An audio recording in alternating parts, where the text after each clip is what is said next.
पालघर जिल्ह्यातील आदिवासी आरक्षण बचाव कृती समिती स्थापन झालेली आहे आणि त्यांच्या माध्यमातून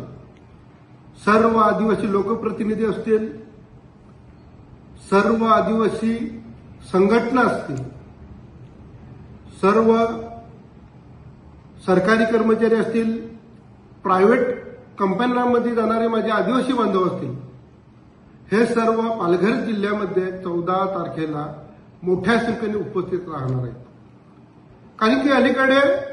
बंजारा, धनगर आणि इतर समाजाने आदिवासी समाजामध्ये जी घुसखोरी करण्याचा प्रयत्न केलेला आहे, त्यासाठी सर्व आदिवासी समाज सरकारचं लक्ष वेधण्यासाठी आणि सरकारकडे व्यथा मांडण्यासाठी जिल्हाधिकारी कार्यालय पालघर इथे मोठ्या संख्येने जमतील आणि ते सरकारपर्यंत तो संदेश देण्याचं काम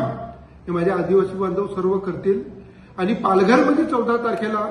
फक्त आणि फक्त आदिवासी वादळ आपल्याला बघायला मिळेल, हे नक्कीच या माध्यमातून आपल्याला सांगतो.